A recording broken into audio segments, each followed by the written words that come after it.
Ben, les Russes, ils ont raté leur coup. C'est-à-dire que le 9 mai, le président n'avait rien à dire. Et on a eu droit à un défilé d'opérette sans aucune information complémentaire. On sent bien que les Russes patinent.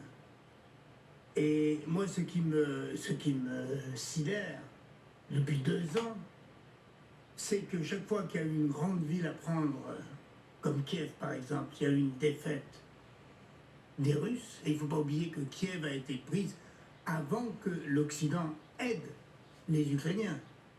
Donc il y a eu une défaite qui a été infligée par des Ukrainiens à des Russes.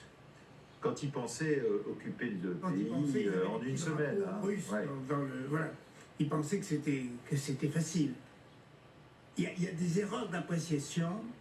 Alors, qu'est-ce qu'on voit depuis des mois et des mois? On voit ces grignotages. On grignote 500 mètres, 2 km, 1 km. Ben là, ce sont des villages maintenant. Hein. Les Russes disent ce sont des villages entiers. Ce sont des villages, mais c'est des villages pas très importants, il faut quand même pas exagérer. Mais en tout cas, cette grande armée qui est la deuxième du monde n'arrive pas à avancer en Ukraine. Ouais. Pour moi, c'est ça l'important. C'est pas les déclarations des uns et des autres, c'est la réalité. La réalité, c'est les cartes que vous publiez tous les jours. On consulte et on voit que c'est microscopique dans un sens comme dans l'autre. Mais je dirais que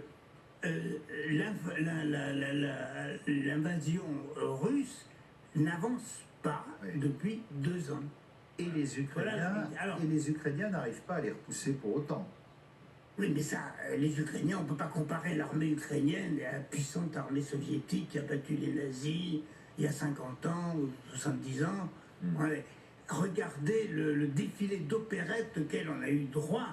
Ouais, c'était grotesque. Il y a beaucoup d'Ukrainiens dans l'armée soviétique qui a... J'en sais rien, en tout cas, ils ont pas donné. Il y avait beaucoup d'Ukrainiens dans l'armée soviétique. Alors, défilé d'opérette du 9 mai, parce qu'il y avait de moins en moins de matériel à montrer. Et en plus, il est sur le front. Alors, chaque fois, c'est nous sommes de la puissance nucléaire et vous allez voir ce que vous allez voir. Mais c'est du suicide. Ouais. Il le sait très bien. Donc tous ces arguments sur la menace nucléaire sont des arguments vides.